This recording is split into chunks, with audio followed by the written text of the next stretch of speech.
Jadi sebenarnya banyak sekali pembantu-pembantu Presiden Jokowi dalam periode kedua jabatannya.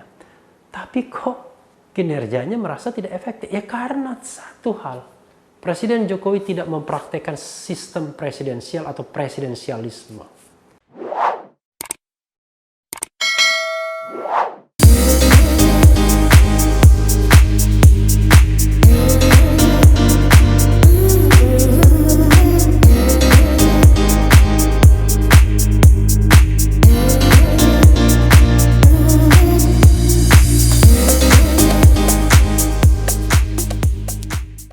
Assalamualaikum warahmatullahi wabarakatuh, Sobat RH sekalian.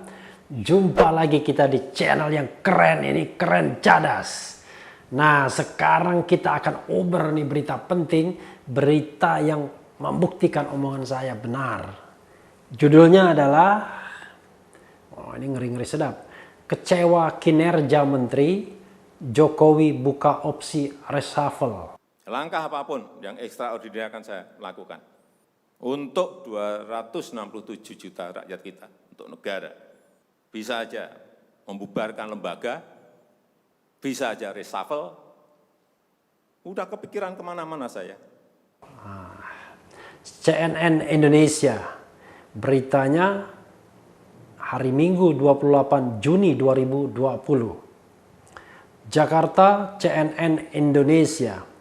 Presiden Joko Widodo Jokowi menyinggung perombakan kabinet atau reshuffle di depan para menteri kabinet Indonesia Maju pada 18 Juni pekan lalu. Dalam pemaparannya, Jokowi menyampaikan rasa kecewanya terhadap kinerja para menteri yang dinilai tidak memiliki progres kemajuan yang signifikan. Bisa saja membubarkan lembaga, bisa saja reshuffle. Sudah kepikiran kemana-mana saya. Entah buat perpu yang lebih penting lagi kalau memang diperlukan. Kata Jokowi dalam sebuah video yang diunggah melalui kanal YouTube Sekretariat Presiden Minggu 28 Juni. Tentu saja sidangnya atau rapatnya tertutup dan kita tahunya dari YouTube-nya ya. Saya harus ngomong apa adanya. Tidak ada progres yang signifikan. Tidak ada imbuhnya.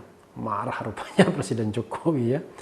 Jokowi mengajak para menteri dalam kabinetnya untuk memiliki rasa pengorbanan yang sama terkait krisis kesehatan dan ekonomi yang dialami Indonesia saat ini di tengah masa pandemi virus corona COVID-19. Mantan Gubernur DKI Jakarta itu menilai total 34 menteri. 34 menteri itu maksimal menurut Undang-Undang Kementerian Negara ya, dipakai maksimal, yang dimilikinya belum memiliki manajemen krisis yang bagus. Jokowi menilai hingga saat ini kebijakan yang dikeluarkan masih standar atau itu-itu saja. Mungkin pengennya melompat Presiden Jokowi ya. Hati-hati, Organisasi Kerjasama dan Pembangunan Ekonomi OECD terakhir menyampaikan bahwa growth atau pertumbuhan ekonomi dunia terkontraksi 6-7,6% minusnya, ujar Jokowi. Bahkan Jokowi tak segan mengeluarkan peraturan pemerintah pengganti undang-undang Perpu dan peraturan presiden Perpres jika dalam langkahnya masih ditemukan stagnasi kinerja menteri. Jokowi juga mengingatkan kepada jajaran menterinya untuk tak ragu mengeluarkan peraturan menteri jika memang diperlukan sebagai upaya menolong negara dari ancaman krisis. Wah, rupanya sudah berbalik cara mikirnya. Kemarin Jokowi mengeluh karena terlalu banyak peraturan yang dikeluarkan menteri. Sekarang kalau memang untuk krisis boleh keluarkan peraturannya, tapi kondisional ya kalau diperlukan. Kalau mau minta perpu lagi, saya buatkan perpu. Kalau yang sudah ada belum cukup, asal untuk rakyat, asal untuk negara, saya pertaruhkan reputasi politik saya, tegasnya. Saya kira tidak perlu mempertaruhkan reputasi politik ya. Kan ini untuk kebaikan dan ini kan bukti leadership. Jadi seorang leader, seorang pemimpin itu terlihat ketika dia berada dalam situasi krisis. Apakah dia bisa mendorong energi yang lebih besar untuk keluar krisis dan bersama-sama membangun optimisme, itu yang lebih penting. Dalam hal ini, mantan wali kota Solo itu sempat menyinggung kinerja Menteri Kesehatan Terawan Agus Putranto yang dinilai kurang maksimal. Dengan anggaran yang disediakan berjumlah 75 triliun, menurut Jokowi, Terawan hanya menggunakan 1,53% darinya. Oh, sekecil sekali. Secepatnya Jokowi menginginkan pembayaran tunjangan untuk dokter spesialis, tenaga medis, hingga peralatan medis harus segera dikeluarkan. Ini luar biasa ya. Uangnya, anggarannya besar, tapi kok penyerapannya kecil sekali. Padahal kita di tengah virus pandemi COVID-19. Jadi agak mengherankan ya. Gelontoran uangnya rupanya kok terlambat. Bisa jadi karena birokrasi keuangannya. Karena ketika COVID-19 ini, walaupun Kementerian Kesehatan leading sektor, tapi ada leading sektor lainnya, yaitu gugus tugas yang berada di BNPB, Badan Nasional Penanggulangan Bencana. Mungkin kadang-kadang soal manajemen keuangan negara ini yang kadang-kadang tidak lincah, tidak agile, sehingga kalau mau mengeluarkan uang pada takut, ya nanti takut dianggap merugikan negara, takut ini, takut itu. Padahal kalau memang punya niat baik, ya dengan komunikasi dengan penegak hukum, dengan KPK, ya tidak diambil sendiri, saya kira harusnya lebih mudah. Nah, soal lain adalah yang menarik adalah Menteri Kesehatan itu adalah menteri yang mudah-mudahan dipilih oleh Presiden Jokowi sendiri. Saya tidak tahu apakah dia ada preferensi politik atau berasal dari jurusan partai politik atau tidak. Harusnya Presiden Jokowi kan bisa mencari orang-orang terbaik. Memang Menteri Kesehatan adalah orang yang hebat ketika katakanlah melakukan terobosan-terobosan di bidang klinis yang kontroversial seperti brainwashing misalnya, ya, membersihkan saluran-saluran otak. Saya pun pernah mau brainwashing juga tapi belum kesampaian karena ketika diperiksa ternyata masih ada masalah. Wah, masalah saya rupanya ada sinus juga, jadi dikasih obat sinus tapi lupa saya makan juga. Tapi yang penting adalah saya pernah mengatakan bahwa tidak sampai 1 tahun, saya bilang di Kompas TV, nanti bisa dilihat videonya, akan terjadi reshuffle kabinet. Saya kok yakin sebentar lagi ini ada reshuffle. Oke, baik. Mungkin nggak sampai 1 tahun reshuffle. Karena saya sudah melihat pada 2014 saja saya menilai nilai kabinet itu cuma 6. Padahal kabinet 2014 awal itu menurut saya jauh lebih baik dibandingkan kabinet sekarang. Kalau menteri-menteri sekarang menurut saya lebih sadar kamera rasanya ya. Banyak sekali talk show-nya, banyak sekali yang kemudian siarnya ya. Ada yang sudah bercita-cita pengen jadi presiden pula ya kan. Ada yang selalu tampil di televisi dengan gaya milenial dan lain sebagainya. Kita tidak tahu apakah program-program kabinetnya berjalan dengan baik atau tidak. Tapi gini Bung Refli, kalau Bung Refli ngasih nilai pada kabinetnya Jokowi 2014 itu skornya 6. Ya. Kalau sekarang skornya berapa? 6 kurang. 6 kurang. Ada juru bicaranya yang kesana kemari memake up menterinya. Ketika dikritik malah bukan dijadikan bahan perenungan tapi balas mengkritik orang-orang yang mengkritik. Padahal kekuasaan tidak boleh begitu. Seorang pemimpin yang berhasil itu at the first place harus mendengarkan kritik terlebih dahulu, mencernanya dan kemudian mengubah kebijakan kalau kritik itu benar, tapi berusaha kembali meyakinkan bahwa kebijakannya itu benar kalau kritiknya dianggap tidak benar. Jadi tidak perlu juga. Nah, mengenai reshuffle kabinet ini ya, di era kedua pemerintahan Jokowi ini, saya sesungguhnya agak heran. Jokowi seolah-olah tertekan untuk mengadopsi sebanyak mungkin menteri. Coba bayangkan misalnya, portofolio kementerian itu maksimal 34, habis sudah.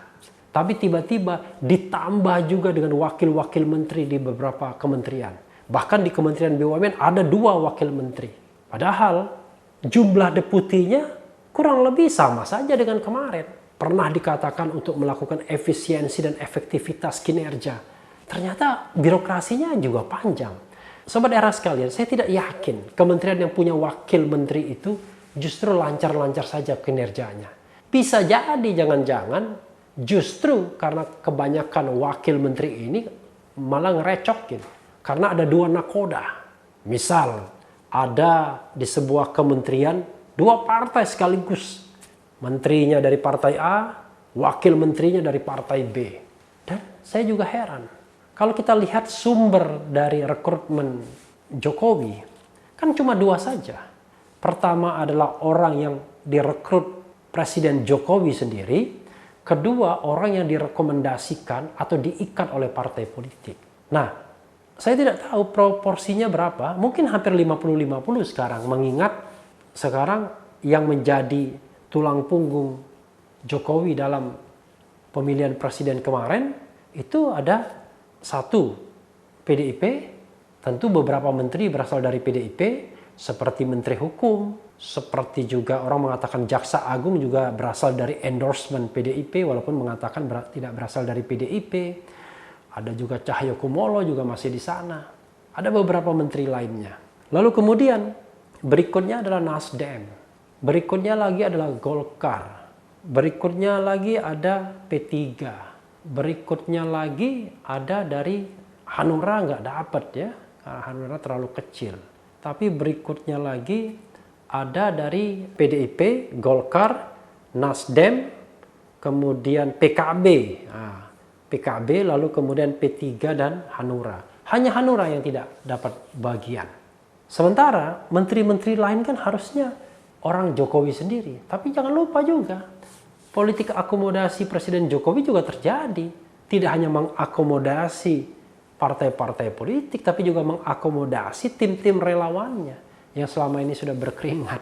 Sebagai contoh misalnya Ketua Umum Projo, Budi Aris Setiadi ya, yang pada saat-saat terakhir ketika berniat membubarkan organisasi itu, kemudian diberikan jabatan wakil menteri. Ada juga wakil-wakil menteri untuk partai politik pendukung lainnya di luar 6 pendukung utama itu. Termasuk juga staf-staf khusus. Jadi sebenarnya banyak sekali pembantu-pembantu Presiden Jokowi dalam periode kedua jabatannya. Tapi kok kinerjanya merasa tidak efektif? Ya karena satu hal. Presiden Jokowi tidak mempraktekkan sistem presidensial atau presidensialisme. Jadi kelebihan sistem presidensial itu, Sobat Era sekalian, adalah memberikan keleluasaan kepada presiden untuk mencari pembantu-pembantunya, untuk mencari menteri-menterinya. Tapi terlihat pada periode kedua ini terkesan Presiden Jokowi kok malah tambah didikte oleh partai-partai pendukungnya. Padahal pada periode pertama itu jauh lebih baik. Jadi ini paradoks. Memang dari sisi kuantitatif pada periode pertama itu hanya sedikit partai yang mendukung, hanya PDIP, kemudian PKB, Nasdem dan Hanura, 4 partai saja. Tapi sekarang yang mendukung tuh sudah 5 partai. Ditambah dengan P3 selain 4 partai pendukung pertama. Tapi ada tambahan juga Gerindra yang kemudian bergabung setelah Pilpres, mendapatkan 2 portofolio kementerian di mana Menteri Pertahanannya dianggap paling memuaskan kinerjanya, tapi Menteri Kelautan dan Perikanan yang juga namanya Prabowo atau Edi Prabowo paling tidak memuaskan menurut hasil survei. Jadi ada 6 partai politik yang sekarang ini duduk di istana, duduk di singgasana kabinet Jokowi. Belum lagi wakil-wakil menteri yang berasal juga dari partai-partai pendukung lainnya yang di luar 6 utama tadi, atau 6 partai yang lolos parliamentary threshold. Jadi ada paradoks di sana. Pada periode kedua ini orang tahu bahwa Jokowi adalah calon yang kuat karena dia incumbent. Apalagi lawannya tetap orang yang sama. Harusnya Presiden Jokowi memiliki kepercayaan diri untuk merekrut orang-orang terbaik. Nah, saya mengatakan kritik terbesar saya pada pemerintahan Jokowi adalah sering orang-orang terbaik itu malah disingkirkan. Sering orang-orang yang memiliki konsep yang baik, bekerja lurus, itu malah kemudian tidak dipakai. Cobalah cari orang-orang yang tulus, orang-orang yang lurus, orang-orang yang mau bekerja keras, yang tidak memburu rente ketika menjabat, tentu tidak ingin mengembalikan modal yang sudah digelontorkan. Tapi kalau ada kontrak-kontrak politik yang belum selesai, memang gawat, susah jadinya. Presiden senantiasa terbelenggu. Karena bisa jadi kemudian partai A ini berutang atau berpiutang. Sehingga presiden harus melunasi hutangnya terlebih dahulu.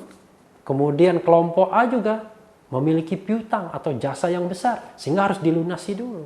Bisa nggak kita sebagai bangsa dan negara, sudahlah, anggap saja semua yang sudah digelontorkan itu, entah itu keringat, jasa, uang, dan lain sebagainya, untuk kebaikan Republik. Dan kita sudah menerima bahwa Presiden Jokowi sudah terpilih. Saatnya Presiden Jokowi mengerahkan segenap tenaga untuk merealisasikan mimpi tentang Indonesia. Mimpi tentang pembangunan sumber daya manusia yang luar biasa. Mimpi tentang negara ini membangun manusia-manusia yang hebat, tidak hanya sekedar infrastruktur. Memang kita dilanda COVID-19 yang barangkali menyebabkan kita terpuruk di sana, terpuruk di sini. Tapi presiden menurut saya harus menunjukkan leadership yang kuat. Harus menunjukkan kepemimpinan yang luar biasa. Tidak boleh anti kritik. Berani merekrut orang-orang yang terbaik. Dan tidak boleh ditunggangi free riders. Penunggang-penunggang gelap yang menumpuk kekuasaan dan uang di istana. Jadi sekali lagi harapannya adalah Presiden Jokowi betul-betul menunjukkan determinasinya. Saya berharap Presiden Jokowi meninggalkan legacy yang patut kita kenang. Sistem ketatanegaraan yang jauh lebih baik. Fundamen-fundamen ekonomi, politik, dan hukum yang lebih baik. Memang tidak akan selesai dalam satu periode kepengurusan yang 4 tahun tersebut. Tetapi paling tidak dengan determinasi kita berharap bahwa directionnya jauh lebih baik. Yang saya khawatirkan sebenarnya orang lingkaran di pusat kekuasaan yang kadang-kadang menurut saya justru menjadi part of problem, bukan part of solution. Misalnya orang-orang di seputar kekuasaan yang belum apa-apa sudah anti kritik. Mudah-mudahan bukan Presiden Jokowinya yang anti kritik. Kenapa? Kita membutuhkan sebuah situasi yang kondusif, demokratis. Tidak mungkin kita membungkam pendapat. Perbedaan pendapat itu adalah sunatullah. Maka ciptakan ruang demokrasi. Jangan gunakan hukum untuk menindas. Apalagi kemudian memenjarakan orang-orang yang berbeda pendapat. Apalagi yang kemudian menyingkirkan orang-orang yang kritis dengan pemerintahan. Justru Pak Presiden Jokowi, orang yang kritis itulah yang harus didengarkan. Ketimbang orang yang memuji-muji, orang yang mengangkat-ngangkat. Kita lihat di media sosial tersebut. 2 saja isinya. 1 tukang puji, 2 tukang kritik. Menurut saya, dengarkanlah yang tukang kritik. Yang tukang puji gak usah didengarkan. Karena bisa menyesatkan juga. Nah, tetapi kepada semuanya kita harus juga fair. Kalau bagus, ya kita bilang bagus. Kalau buruk, jelek, ya kita harus bilang buruk. Misalnya, masa saya harus mengatakan RUU KPK yang disahkan Presiden Jokowi adalah hal yang baik? Masa saya harus mengatakan yang namanya RUU Minerba yang juga disahkan Presiden Jokowi adalah undang-undang yang baik? Kan tidak. Perpu Corona misalnya, yang mengambil grabbing semua kekuasaan ke tangan eksekutif, nah justru ini kritiknya kepada DPR, kok mau dilucuti kewenangannya. Jadi Omnibus Law misalnya, niatnya sih baik, tapi kemudian beberapa isinya ternyata banyak penunggang gelapnya juga. Termasuk penunggang gelap dari para penambang yang karena tidak jelas kapan selesainya Omnibus Law ini akhirnya main belakang di RUU pertambangan. Termasuk juga menteri-menteri yang asik dengan kerjanya sendiri-sendiri. Yang barangkali juga banyak proyeknya di sana-sini atau banyak bisnisnya di sana-sini. Nah, mereka-mereka inilah yang sebenarnya harus diwaspadai oleh pemerintahan Jokowi. Cari orang-orang yang berdedikasi. Cari orang-orang yang tidak takut miskin ketika menservis negara.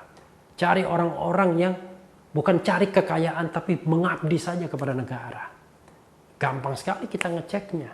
Berapa harta kekayaan dia sebelum jadi menteri dan berapa setelah jadi menteri. Kalau setelah jadi menteri dia kaya raya, berarti dia enggak bekerja dengan baik. Artinya dia lebih memikirkan bisnis dia. Memang barangkali dia tidak langsung punya pengaruh terhadap bisnis dia, tapi kan indirect Influence kan bisa juga, ya. Jadi mempengaruhi secara tidak langsung. Ya, katakanlah misalnya ada menteri-menteri yang pebisnis misalnya. Jadi cek saja apakah kemudian menteri-menteri tersebut mendapatkan proyek pemerintah atau tidak. Malah menurut saya, kalau seorang menjabat sebagai menteri dan perusahaannya mendapatkan proyek pemerintah, haram hukumnya harusnya. Jadi dia harus menggarap proyek selain proyek pemerintah. Karena disitulah ada abuse of power, conflict of interest sesungguhnya. Jadi banyak yang harus ditertibkan Presiden Jokowi, termasuk rangkap jabatan di BUMN, termasuk juga Polri dan TNI aktif yang kemudian dijadikan masuk lagi di dalam BUMN. Jadi kalau mau merombak ini secara fundamental, inilah saatnya. Mumpung 2024, nanti tidak ada lagi beban. Berikanlah kami rakyat Indonesia legacy, warisan yang baik, agar kami kemudian bisa mengenang. Janganlah kami, saya saja ya. Nanti dibilang kami mewakili siapa. Agar saya paling tidak bisa mengenang bahwa Presiden Jokowi adalah presiden yang meninggalkan warisan yang baik bagi masa depan Indonesia. Pada periode pertama, ya mungkin kita bisa mengenangnya beberapa proyek infrastruktur. Tapi jangan lupa, program revolusi mental misalnya tidak berjalan dengan baik. Korupsi masih melanda di mana-mana. Elit-elit politik masih memusuhi penegakan hukum pemberantasan korupsi. Ketua DPR masih kena. Beberapa elit politik masih kena. Beberapa menteri juga masih kena. Jadi revolusi mental belum terjadi. Karena itulah harusnya fundamental ketatanegaraan, tidak hanya sistem ketatanegaraan, tapi karakter bangsa, nation character, ini yang harus dibangun. Mental tidak korupsi, mental tidak mengambil kesempatan, mental tidak menyalahgunakan jabatan dan lain sebagainya. Haram hukumnya, ada menteri-menteri Jokowi yang misalnya sudah mulai melirik kontestasi 2024. Dia harus konsentrasi untuk mengerjakan tugasnya. Dia harus melarang orang-orang yang memanfaatkan namanya. Untuk apa saja? Karena dia bagian dari simbol negara, part of the state sekarang ini. Jadi menteri itu tidak boleh digunakan namanya untuk kepentingan-kepentingan selain kepentingan negara. Tidak boleh untuk kepentingan pribadi. Nah, mudah-mudahan Presiden Jokowi mau melihat ini. Mencari orang-orang yang betul-betul mendedikasikan dirinya. Bukan orang-orang yang ingin bertahan di jabatan dengan cara melakukan apapun, yang penting Presiden senang. Padahal menyenangkan Presiden tetapi mengorbankan rakyat Indonesia itu adalah perbuatan yang betul-betul menciderai janji konstitusional kita untuk mensejahterakan rakyat, melindungi bangsa ini. Saya berdoa, saya berharap ada perubahan yang signifikan pada hari-hari ke depan. Dan yang penting adalah tetap di channel ini, karena di channel ini Anda akan dirayu, ditipu, dibaperin, dicecar, diumbar pula di jalur khusus. Karena channel ini adalah channel yang memeras, membenci dan mengancam. Jangan lupa subscribe, like, comment, and share. Ciao.